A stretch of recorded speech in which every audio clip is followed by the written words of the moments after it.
இருக்கன்குடி மாரியம்மன் கோவிலில் உள்ள 350க்கும் மேற்பட்ட ஆக்கிரமிப்பு கடைகளை அகற்ற உயர்நீதிமன்ற மதுரை அமர்வு உத்தரவு பிறப்பித்துள்ளது. 350 ஆக்கிரமிப்பு கடைகளை அகற்ற உத்தரவு பிறப்பிக்கப்பட்டுள்ளது. ஆக்கிரமிப்பு கடைகளை காவல்துறை பாதுகாப்புடன் 12 வாரங்களில் அகற்ற நீதிமன்றம் உத்தரவு பிறப்பித்துள்ளது. இருக்கன்குடி மாரியம்மன் கோவிலில் உள்ள 350க்கும் மேற்பட்ட ஆக்கிரமிப்பு கடைகளை அகற்ற உயர்நீதிமன்ற மதுரை அமர்வு உத்தரவு பிறப்பித்துள்ளது. இதுகுறித்தான கூடுதல் விவரங்களை வழங்குவதற்காக எமது செய்தியாளர் சிவகுமார் இணைப்பில் இணைகிறார். சிவகுமார், வணக்கம்.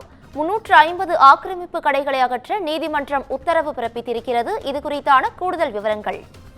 மதுரை அண்ணா நகரை சார்ந்த வழக்கறிஞர் முத்துக்குமார் அப்படிங்கிறவர் மதுரை உயர்நீதிமன்ற கிளையில ஒரு பொதுநல மனு ஒண்ணு தொடுத்திருந்தாரு.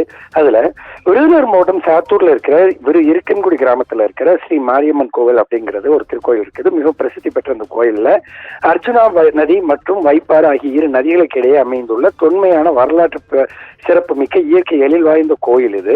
இந்த கோயில் இந்து சமய அறநிலையத்துறை கீழே ஆட்சித்துறையோட கட்டுப்பாட்டுல இருக்கு அப்படின்னு சொல்றதோடு இல்லாம வாரந்தோறும் வெள்ளி, செவ்வாய் மற்றும் ஞாயிற்றுக்கிழமைகளில் பல்லாயிரக்கணக்கான பக்தர்கள் தங்களது குடும்பத்துடன் இங்க நேர்த்திக்கடன் செலுத்தி அம்மனை வழிபட்டு போறது வழக்கமா இருக்குதுன்னு, பக்தர்களுக்கு இடையூறாக கோயில் செல்லும் வழியில இரு பக்கமும் சுமார் 350க்கும் மேற்பட்ட நிரந்தர மற்றும் தற்காலிக கடைகள் செயல்பட்டு வருதுன்னு, இந்த கடைகள் முழுவதும் சட்டவிரோதமாக கட்டப்பட்ட ஆக்கிரமிப்புக்குள்ள கடைகள் ஆகும் அப்படின்னு குறிப்பிட்டிருக்கிறாரு.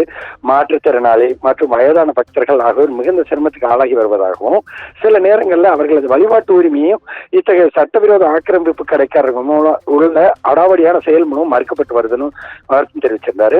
ஆகவே பக்தர்களோட வழிபாட்டிற்கு இடையூறாக உள்ள இத்தகைய அனுமதி பெறாத 350க்கும் மேற்பட்ட கடைகளை அனைத்தையும் அகற்றி உத்தரவிடணும்னு சொல்லி அந்த மனுவில் கூறியிருந்தாரு.